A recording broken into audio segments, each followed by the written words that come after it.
This house is really nice. It gets great sunlight too. Yeah, I can't wait to move in. Next to parents-in-law's smiling parents, Robert also nodded with satisfaction. We came to look at our potential home, but I didn't expect such a high-end property. As parents-in-law and Robert discussed the details, I grew increasingly anxious. Are they really planning to buy this place? Sensing my confusion, Linda, our realtor, quietly spoke to me. Mom, could you step into this room for a moment? We need to discuss the contract. I followed her into another room, feeling nervous. I thought she was going to pressure me into signing the contract. However, what Linda said was entirely unexpected. You need to leave immediately. What? I was stunned by her unexpected words. Leave? What do you mean? I'm sorry to surprise you like this suddenly, but I saw something.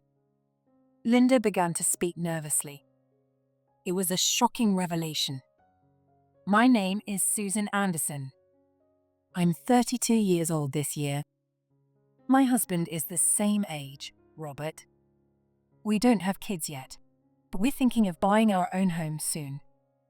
I've always wanted a condo, but Robert prefers a house. It's because of Robert's parents. His Mill, Nancy, is 65.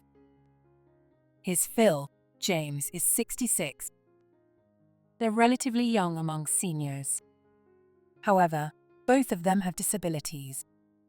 When Robert was in high school, they had a car accident during a family trip. Fortunately, Robert had only minor injuries, but his parents were severely injured. Though their injuries weren't life-threatening, my Mill hurt her back, and my FIL's leg was left partially immobile. Because of this, they both had to quit their jobs.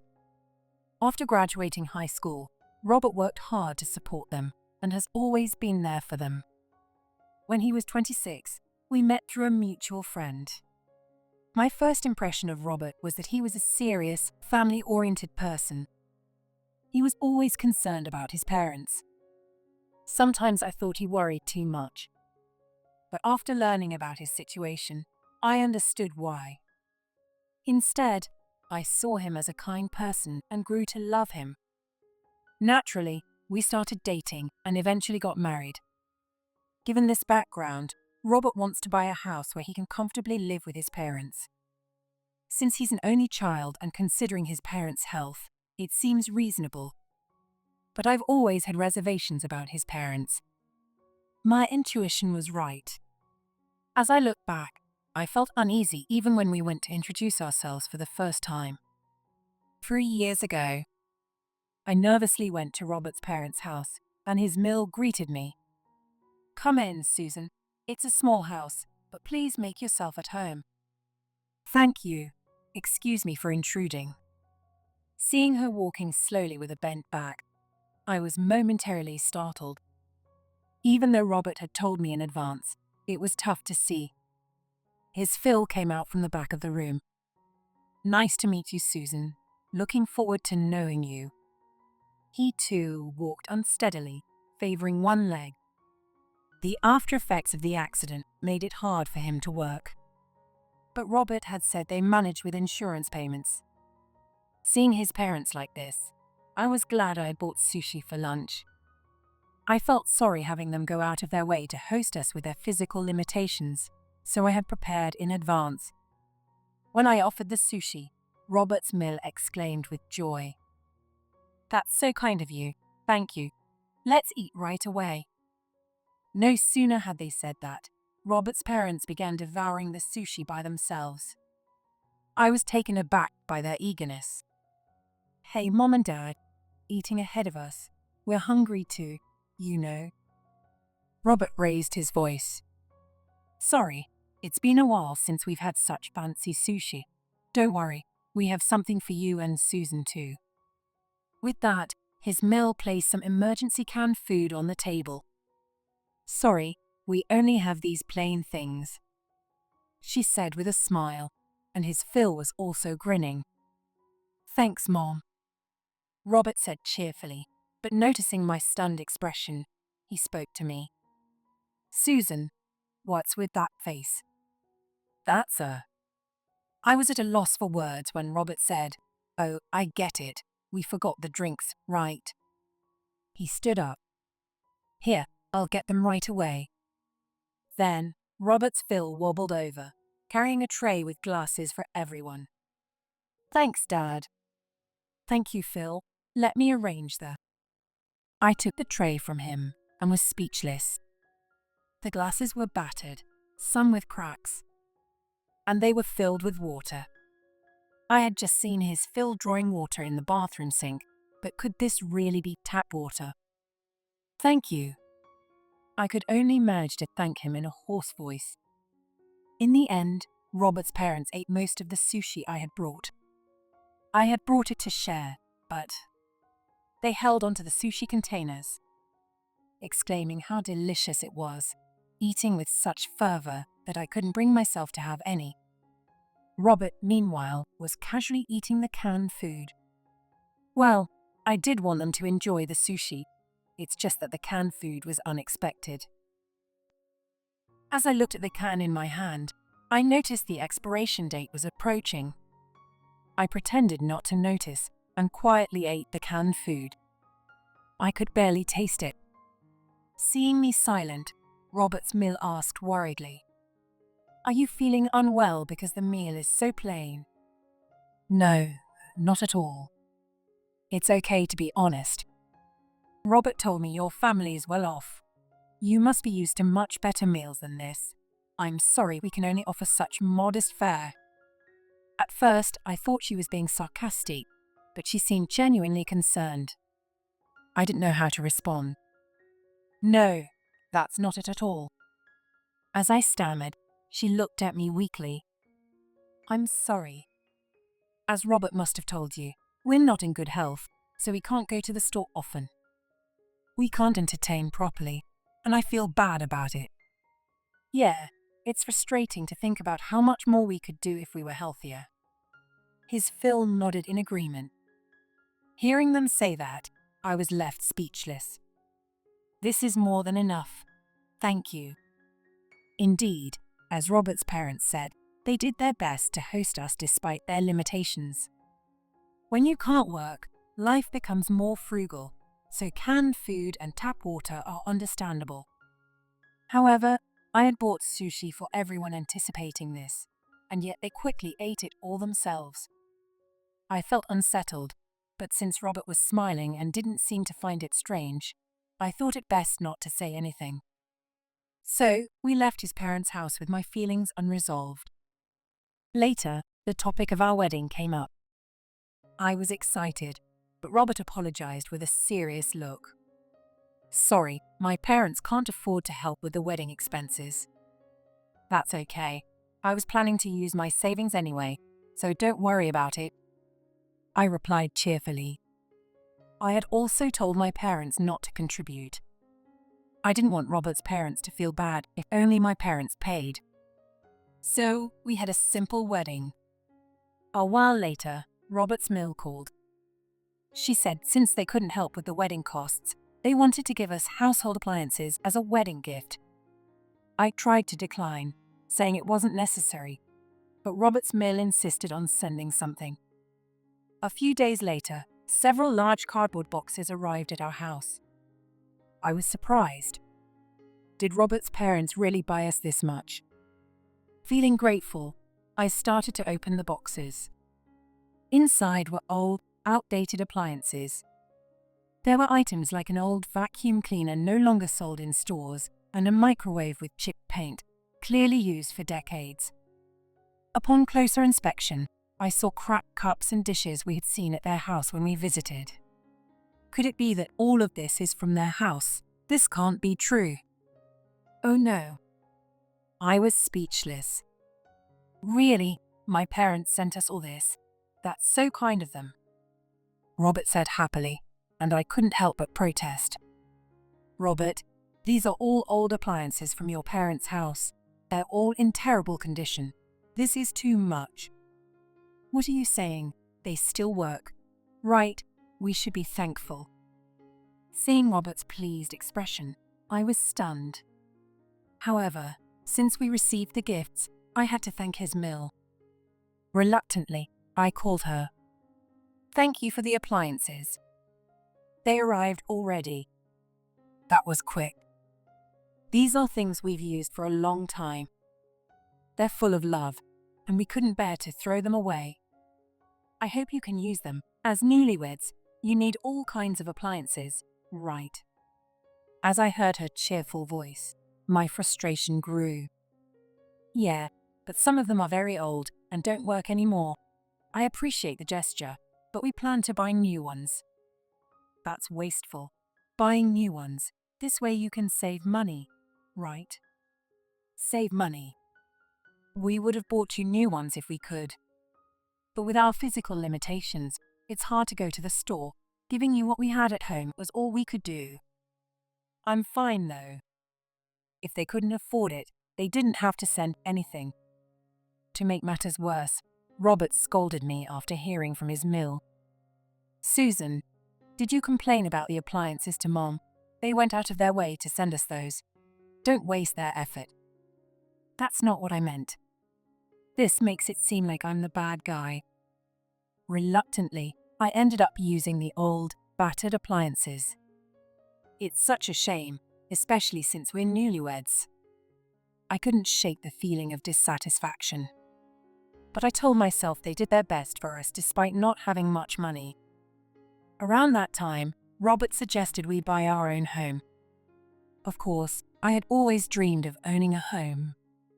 It should have been a happy conversation, but according to Robert, he wanted to buy a house where we could live with his parents in the future. I was hesitant. While I wanted to get along, my experiences with his parents left me feeling uneasy. I started to doubt if living together was a good idea. The old appliances they sent were a clear sign that they hated spending money. At first, I thought they were being thoughtful within their means, but I began to doubt that too. Because when I visited their house later, all their appliances were brand new. Questions raced through my mind. Weren't they supposed to have no money? Didn't they say they couldn't go to the store because of their mobility issues? But when I thought about it, they could easily buy things online these days. It started to seem like they just wanted to get rid of their old appliances by passing them off as wedding gifts. I couldn't say this to Robert. I was worried that living together would mean a stingy lifestyle. Knowing his parents, they probably wouldn't go for a new house. I feared they'd insist on an old, cheap property. Contrary to my fears, his parents seemed to want a decent house. In fact, they already had one in mind. "It seems like you've made a lot of progress." Robert casually replied to my confusion. "Yeah, I took Mom and Dad to see some houses the other day. We found a great new one, and they loved it." "Why didn't you tell me about this?" I felt left out and uneasy. This was supposed to be my home too, but decisions were being made without me. Despite my discomfort, I decided to join the property viewing. Robert, his parents, and I visited the real estate agency. The agent approached us right away. She was a young, cute woman named Linda Davis. As per her business card. "Nice to meet you. I'm Linda, your agent," Linda said politely. She provided a car and took us to the property. During the ride, Robert's parents chatted amicably with Linda. It seemed the new house was in an upscale area. I had a bad feeling about this. After a while, we arrived at the property. It was a large house with a spacious yard, practically a mansion. Such an impressive house must be very expensive.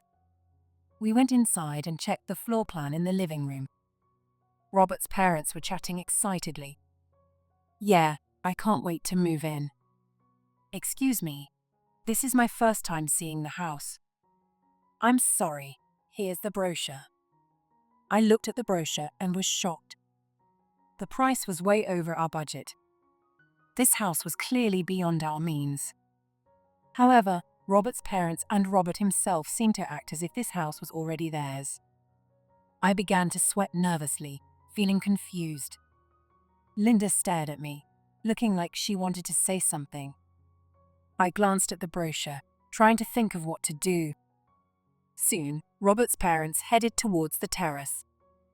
Robert went to assist them. They seemed engrossed in their conversation.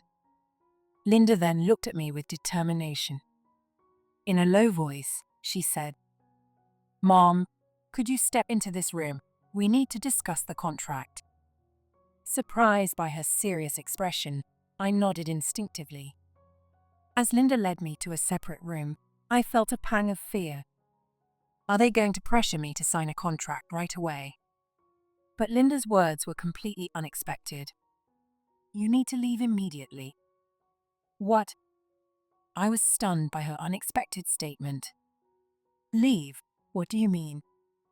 "I'm sorry to surprise you like this, but I saw something." Linda began to speak nervously. Robert and his parents had been visiting this property for some time. Linda explained that Robert's parents were walking briskly without any need for canes or assistance. "What? How is that possible? They told me they had mobility issues." I couldn't believe it. The image I had of Robert's parents was of them struggling to walk. They couldn't work and even had trouble going to the store because of their physical condition. Could it be? I managed to utter, "Would you like to see for yourself?" Linda slightly opened the door, allowing me to peek at the three of them. Sure enough, Robert's parents were walking, without any canes or assistance. Why? If they can walk normally, does that mean they've been pretending to be physically impaired? For what purpose? "You might want to record this as evidence." Linda's calm voice resonated in my head. "Evidence? Evidence for what?" "I'll explain later," Linda said. Confused, I took up my phone and recorded Robert's parents. I was stunned. I couldn't comprehend what was happening. According to Linda, at first, Robert's parents seemed to have mobility issues. Because of this, she subtly suggested a barrier-free house. This property can have ramps installed for easier movement. At this, Robert's parents laughed. "We don't need anything like that." They then walked away briskly. Linda couldn't understand why they were pretending to have mobility issues. The mystery was solved shortly after. When they handed over the mortgage documents, it became clear that the loan was to be in my name. Robert's parents were eager to buy the house and had arranged for me to be the primary applicant. "These are the documents you signed." Looking at the documents, I saw my name on them. Linda, who had been listening in on the conversation, overheard a chilling discussion among the three of them. "It's best to have Susan pay the loan. We got a lot of money from the insurance company by pretending my back and your father's leg were worse than they are. But we spent a lot on those new appliances." "Mom, you're being too blunt." "Well, that's why I always told you to find a rich partner," Robert's mother said nonchalantly, and his father responded in agreement. "Robert kept his promise. Susan trusts us completely. Rich, gullible people who don't suspect anything are so easy to fool." I was stunned to learn the truth. Robert's parents had faked their injuries to get insurance money, and Robert had been complicit in it. Linda's recounting of their conversation left me speechless. They expected me to pay the mortgage. Unbelievable.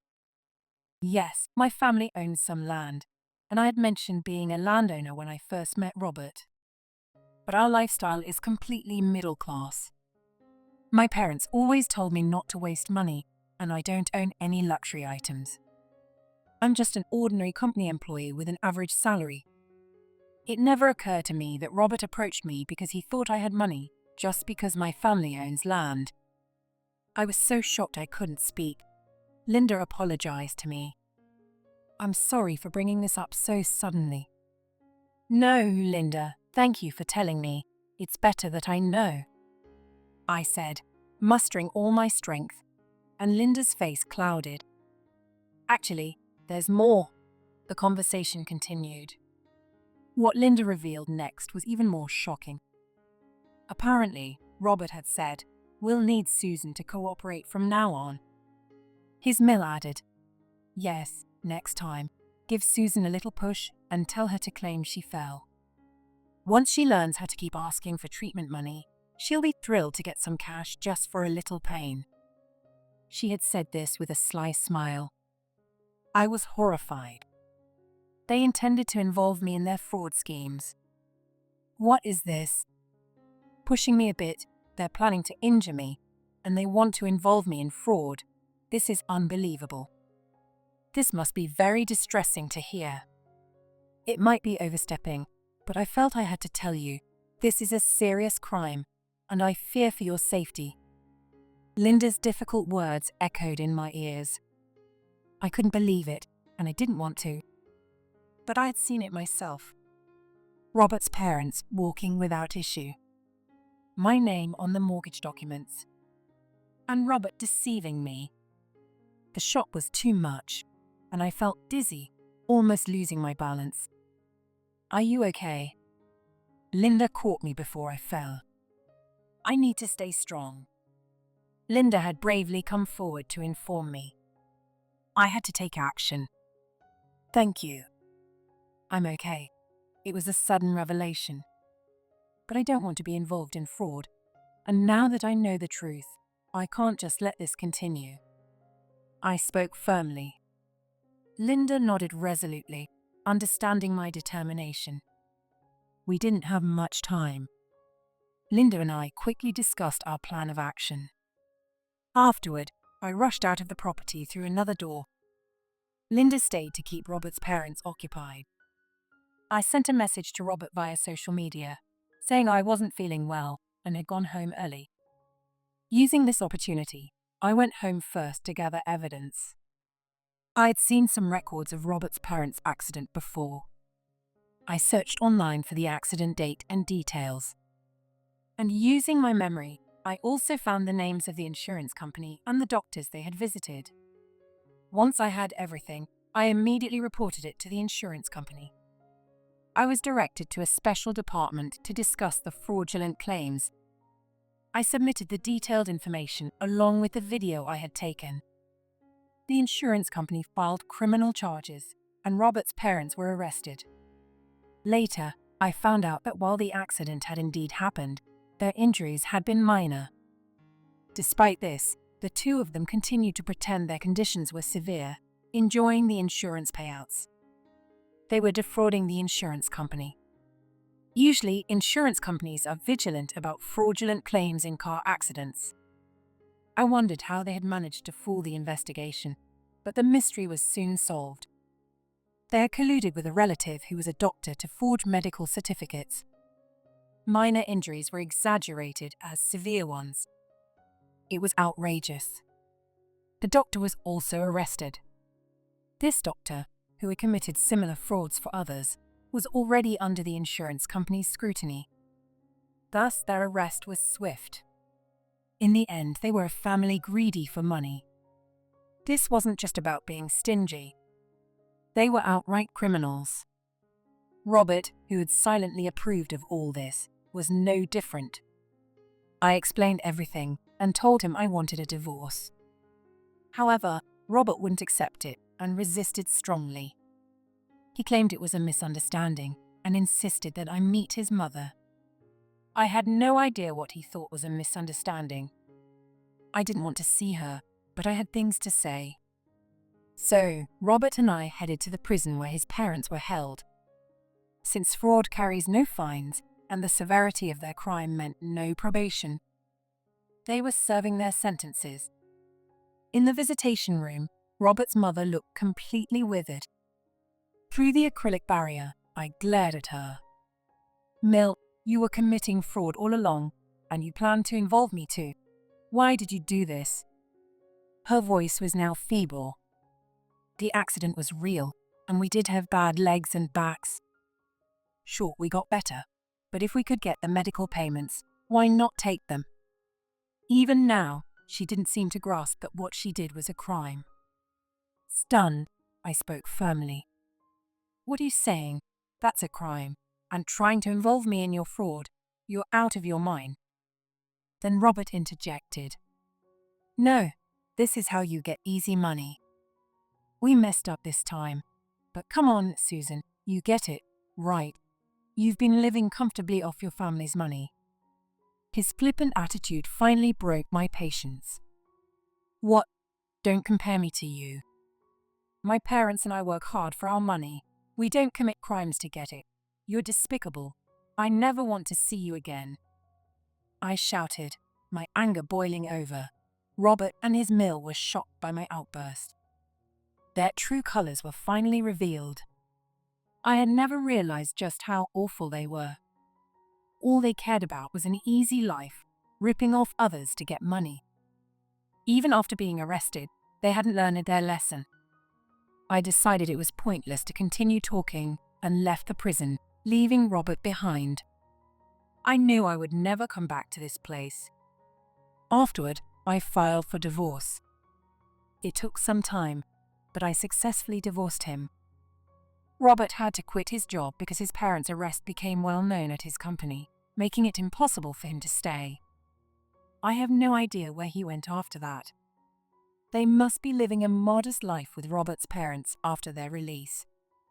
I never imagined such horrible people could exist. I'm done with marriage for a while. I decided to focus on my career and made a fresh start by changing jobs. During this time, I had an unexpected encounter. I met a kind man who accepted me for who I am. He understood my past hurts and helped me heal.